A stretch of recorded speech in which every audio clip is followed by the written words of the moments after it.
Hey guys, welcome back to my channel. Lata associate में आपका एक बार फिर से स्वागत करता हूं। अभी हमारी मोदी गवर्नमेंट ने सैटरडे यानी 24 अगस्त 2024 को एक नई पेंशन स्कीम लाई है।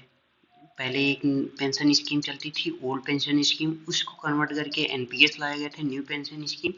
अभी हाल ही में यानी सैटरडे को ही उन्होंने यूपीएस को लॉन्च किया है। यूपीएस को लॉन्च किया था हमारे अश्विनी वैष्णव जी ने लॉन्च किया था। और ये स्कीम क्या है, इसके तहत हमको इनकम टैक्स में छूट मिलेगा कि नहीं मिलेगा, क्या चीजें हैं, आइए चलिए देखते हैं क्या है। कैबिनेट ने एकीकृत पेंशन योजना को मंजूरी दिया है। कैबिनेट ने हमारी मंजूरी दी है। ये किया गया, देखिए ये पीआईबी की न्यूज है। प्रधानमंत्री श्री नरेंद्र मोदी की अध्यक्षता में केंद्रीय मंत्रिमंडल ने आज एकीकृत पेंशन योजना यानी यूपीएस को मंजूरी दे दी है। अब इसकी कुछ विशेषताएं हैं। सुनिश्चित पेंशन 25 वर्ष की न्यूनतम आहर्क सेवा के लिए सेवानिवृत्ति से पहले अंतिम 12 महीने में प्राप्त औसत मूल वेतन का 50%। यह वेतन न्यूनतम 10 वर्ष की सेवा अवधि तक कम अवधि से कम सेवा अवधि के लिए आनुपातिक होना चाहिए। सुनिश्चित पारिवारिक पेंशन कर्मचारियों की मृत्यु से ठीक पहले की पेंशन का 60%। सुनिश्चित न्यूनतम पेंशन न्यूनतम 10 वर्ष की सेवा के बाद सेवानिवृत्ति पर 10,000 रुपये प्रति माह मिलेगा। मुद्रास्फीति सूचकांक इंडेक्स इन्फ्लेशन में सुनिश्चित पेंशन, सुनिश्चित पारिवारिक पेंशन और सुनिश्चित न्यूनतम पेंशन पर सेवा कर्मचारियों के मामले में औद्योगिक श्रमिकों के लिए अखिल भारतीय उपभोक्ता मूल्य सूचकांक पर आधारित महंगाई राहत है। पांचवा पॉइंट क्या दिया गया है, सेवानिवृत्ति पर ग्रेच्युटी के अतिरिक्त एक मुफ्त भुगतान का 1/10 भाग मिलेगा। इसको प्रत्येक 6 माह के बाद मिलेगा। ये अभी इसको हम आगे सिंप्लीफाई कर देंगे, आप लोग एक बार देख लीजिए। अब ये क्या है, यूपीएस क्या है, ये किस लिए आया गया है, क्या है, अब आगे देखते हैं इसको। सरकार ने 24 अगस्त को यूनिफाइड पेंशन योजना यूपीएस को मंजूरी दे दिया है, जिसे 1 अप्रैल 2025 से लागू किया जाएगा, यानी अगले फाइनेंशियल ईयर से लागू किया जाएगा। यह योजना 25 साल सेवा के बाद सेवानिवृत्त होने पर 50% वेतन की पेंशन देने का वादा करती है। यूपीएस के तहत पेंशन की गारंटी होती है। जो लोग एनपीएस को विकल्प चुने हैं उन्हें अगले साल यूपीएस में जाने की अनुमति होगी। एनपीएस में ये होता था कि एनपीएस एक ऐसा स्कीम था जिसका पैसा आपका तो कर्मचारियों का फिक्स था कि उनका 10% कटेगा, फिर उसके बाद वो जाती गवर्नमेंट के पास, गवर्नमेंट उसको एक शेयर मार्केट में इन्वेस्ट करती है। अच्छा, एनपीएस में एक ड्रॉबैक ये भी था कि जैसे अगर हम आज रिटायर हुए, आज शेयर मार्केट नीचे है तो हमको उस हिसाब से पैसा कम मिलता है। अगर शेयर मार्केट का ऊपर है तो हमको पैसा ज़्यादा मिलता था एनपीएस में। दूसरी ओर क्या दिए, दूसरी ओर एनपीएस बाजार से जुड़ी एक योजना है जिसमें आपका योगदान तो तय होता है लेकिन रिटर्न बाजार पर निर्भर करता है। क्योंकि एनपीएस में पैसा बाजार में लगाया जाता है, इसलिए पेंशन की राशि निश्चित नहीं होती है और बाजार के उतार चढ़ाव के हिसाब से बदलती रहती है।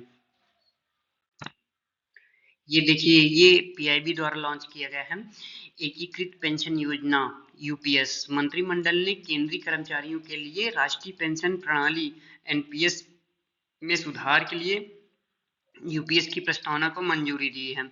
यूपीएस यही जो अगले साल अप्रैल में लागू होगी, 1 अप्रैल 2025 से लागू होगी। यूपीएस के कुछ इंपॉर्टेंट पहलू इन्होंने बताए हैं, क्या देख लेते हैं। 25 वर्ष की न्यूनतम आहर्क सेवा के लिए सेवानिवृत्ति से पहले अंतिम 12 महीने में प्राप्त औसत मूल वेतन का 50% सुनिश्चित होगा। यानी आप जब रिटायर हुए उसके 12 महीने पहले की जो आपकी सैलरी बनी है उसका 50% आपको पेंशन दिया जाएगा। रिटायरमेंट होते होते सैलरी इंक्रीज रहती है तो उसका 50% जो है आपको पेंशन के रूप में दिया जाएगा। कम से कम 10 वर्ष की सेवा करने वाली न्यूनतम को 10,000 रुपये प्रति माह मिलेगा। पारिवारिक पेंशन के रूप में जीवन साथी को पेंशन की 60% राशि के बराबर दी जाएगी। सुनिश्चित पेंशन, न्यूनतम पेंशन और पारिवारिक पेंशन पर महंगाई राहत दी जाएगी। इसके अतिरिक्त सेवानिवृत्त के समय एक मुफ्त राशि भी प्रदान की जाएगी। यानी आप जब रिटायर होते हैं तो पेंशन के अलावा भी आपको पैसा मिलेगा, जो ग्रेच्युटी वगैरह का पैसा मिलता है ये भी मिलेगा आपको। अब इसमें क्या है, पात्रता एवं योजना विवरण क्या है देख लेते हैं। कर्मचारियों का अंशदान मूल वेतन प्लस डीए यानी महंगाई भत्ता के 10% पर अपरिवर्तित रहेगा। सरकार का अंशदान वर्तमान में 14% से बढ़ाकर 18% कर दिया गया। वही जो एनपीएस में 14% सरकार का होता था और 10% एम्प्लॉय का होता है, यानी एम्प्लॉयर कंट्रीब्यूशन जो है उसको बढ़ा के 18.5% हो गया है। 25 वर्ष की न्यूनतम आहार सेवा के लिए पूर्व सुनिश्चित पेंशन है। अगर आप मिनिमम 25 वर्ष आपकी सेवा मतलब नौकरी करते हैं, गवर्नमेंट एम्प्लॉय हैं या प्राइवेट एम्प्लॉय हैं, तो आपको मिलेगा इसकी लाभ सुनिश्चित पेंशन मिलेगा, मतलब आपको निश्चित पेंशन मिलेगी। न्यूनतम 10 वर्ष की सेवा के बाद सेवानिवृत्त पर 10,000 रुपये प्रतिमाह सुनिश्चित न्यूनतम पेंशन है। कर्मचारियों के पास यूपीएस चुनने का विकल्प होगा। अगर कोई कर्मचारी चाहे एनपीएस को जारी रखने का विकल्प चुन सकता है। आप यूपीएस में भी जा सकते हैं, एनपीएस में भी जा सकते हैं, पर वन टाइम है। सबसे मेन पार्ट, यूपीएस से क्या हमको इनकम टैक्स में लाभ मिलेगा, आइए देखते हैं। एनपीएस में योगदान देने वाले कर्मचारियों की धारा सेक्शन 80 सीसीडी 1 के तहत अपनी मूल वेतन प्लस महंगाई भत्ता यानी सैलरी प्लस डीए के 10% तक कर कटौती का पात्र हैं, जो धारा 80 सीसीए 1.5 लाख की कुल सीमा के भीतर होता था। यानी अब आपको सिंपल कर देते हैं, आप लोग को जब आपका फॉर्म 16 मिलता है तो उसमें 80C के तहत आपको पूरा 1.5 लाख रुपए तक की छूट होती है, और 50,000 रुपये एनपीएस के लिए भी मिलता था, 80CCD1 के लिए मिलता था। तो अभी एनपीएस के लिए यही चीज नियम है, इसके वही चीज इसके आगे यहाँ पे लिखा है। इसके अलावा धारा 80CCE के तहत 1.5 लाख की सीमा के अधिक धारा यानी 80CCD1B के तहत 50,000 की अतिरिक्त कटौती का दावा कर सकते हैं। अब वही चीज ना, पूरा 2 लाख तक की छूट हो जाती थी। अभी यूपीएस में अभी टैक्स के लाभों की घोषणा नहीं हुई है, ध्यान से सुनिए। अभी यूपीएस में टैक्स के में हमको क्या छूट मिलेगी या नहीं मिलेगी, ये अभी हमारी गवर्नमेंट ने डिक्लेयर नहीं किया है। बाकी इसके कुछ और भी फायदे बताए हैं गवर्नमेंट ने, आइए हम उसको देख लेते हैं। यूपीएस इन 10 पॉइंट्स। यूपीएस के 10 बिंदुओं को समझ लेते हैं हम, क्या क्या है 10 बिंदु इसके। सुनिश्चित पेंशन, जो आगे भी आप लोग पढ़ रहे थे ना, वही चीज यहाँ पे आगे डिटेल्स में दिया गया है। सेवानिवृत्त व्यक्तियों को अब सेवानिवृत्त से पहले अंतिम 12 महीने में उनके औसत मूल वेतन का 50% पेंशन के रूप में मिलेगा। यानी आपको 1 साल पीछे का जो भी आपका वेतन होगा उसका एवरेज निकालेंगे, उसको 50% आपको पेंशन के रूप में मिलेगा, बशर्ते कि उन्होंने 25 वर्ष की न्यूनतम आहार सेवा की हो।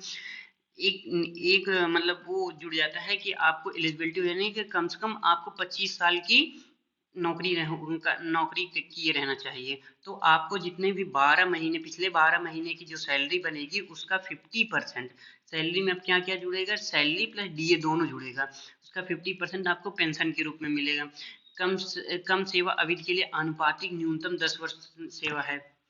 दूसरा क्या है, सरकार का अंशदान। सरकार अपना अंशदान 14% से बढ़ाकर 18.5% कर रही। कर्मचारियों का अंशदान नहीं बढ़ेगा, यानी जो इम्प्लॉई कंट्रीब्यूशन होता है 10%, वो नहीं बढ़ेगा। एम्प्लॉयर कंट्रीब्यूशन बढ़ा के 18.5% कर दिया गया है। सुनिश्चित पारिवारिक पेंशन, किसी पेंशन भोगी की दुर्भाग्यपूर्ण मृत्यु की स्थिति में उसके परिवार को कर्मचारी को मिलने वाली पेंशन का 60% प्राप्त होगा। यानी अगर आपने यूपीएस को चूज किया है, अगर आपकी बाय द वे किसी दुर्घटना में मृत्यु हो जाती है, तो आपके फैमिली मेंबर्स को जो भी आपकी पेंशन बनेगी उसका 60% प्राप्त होगा। चौथा पॉइंट क्या है, सुनिश्चित न्यूनतम पेंशन। न्यूनतम 10 वर्ष की सेवा के बाद सेवानिवृत्त पर पेंशन के रूप में 10,000 प्रतिमाह दिया जाएगा। अच्छा हाँ, आपने अगर 10 वर्ष तक सेवा दिया है यानी 10 वर्ष तक नौकरी किया है तो आपको मिनिमम 10,000 रुपये ये यूपीएस के थ्रू मिलेगा पेंशन में के रूप में। इन्फ्लेशन में क्या इसकी भी योगदान रहेगा। पेंशन को मुद्रास्फीति के अनुसार क्रमित किया जाएगा। महंगाई राहत औद्योगिक श्रमिकों के लिए अखिल भारतीय उपभोक्ता मूल्य सूचकांक पर आधारित होगी, जैसे कि सेवारत कर्मचारियों के मामले में होता है। ग्रेच्युटी के 6वां पॉइंट क्या दिए हैं, ग्रेच्युटी के अतिरिक्त सेवा निमित्त पर एक मुफ्त भुगतान है। सेवा के प्रत्येक पूर्ण 6 माह के लिए सेवा निमित्त की तिथि पर मासिक परिलब्धियों वेतन प्लस डीए का 1/10 हिस्सा मिलेगा। 7वां पॉइंट देख लेते हैं, यूपीएस के प्रावधान एनपीएस के पूर्व सेवानिवृत्त कर्मचारी जो पहले सेवानिवृत्त हो चुके हैं पर लागू होंगे। पिछली अवधि का बकाया का भुगतान पीपीएफ दरों के ब्याज दर पे किया जाएगा। 8वां पॉइंट देख लेते हैं, यूपीएस कर्मचारियों के लिए एक विकल्प के रूप में उपलब्ध होगा। मौजूदा एनपीएस वीआरएस के साथ ये एनपीएस के साथ साथ भविष्य के कर्मचारियों के पास यूपीएस में शामिल होने का विकल्प होगा, लेकिन ये एक बार चुना गया विकल्प होगा। यानी अगर आपने यूपीएस ले लिया तो फिर आप यूपीएस में रहेंगे, अगर आपने एनपीएस ले लिया या वीआरएस ले लिया तो फिर आप वीआरएस में रहेंगे। यूपीएस का क्रियान्वयन केंद्र सरकार द्वारा किया जा रहा है। ये हमारी सेंट्रल गवर्नमेंट के द्वारा किया जा रहा है। इसमें लगभग 23 लाख केंद्रीय कर्मचारी को लाभ मिला। अभी तक तो सेंट्रल गवर्नमेंट के ही एम्प्लॉयों को छूट मिलेगा, बाकी जैसे ही ये राज्य सरकार को पारित कर देगी तो राज्य सरकार के भी सारे एम्प्लॉयों को इसकी छूट मिलेगी। राज्य सरकार द्वारा अपनाए जाने के लिए भी यह संरचना तैयार की गई है। यदि राज्य सरकार भी इसे अपनाती है तो इसमें 90 लाख से अधिक सरकारी कर्मचारियों को लाभ मिलेगा जो वर्तमान में एनपीएस पर हैं, जो वर्तमान में एनपीएस में हैं। वीडियो को इसी के साथ समाप्त करते हैं। अगर आपको मेरी वीडियो पसंद आई हो तो प्लीज़ चैनल को सब्सक्राइब कीजिए, लाइक कीजिएगा और शेयर कीजिएगा। और डिस्क्रिप्शन में मेरे टेलीग्राम चैनल का लिंक है, आप वहां से जुड़ सकते हैं। आप छोटी छोटी चीज़ों की जानकारी वहां से प्राप्त कर सकते हैं। बाकी वीडियो देखने के लिए थैंक्स।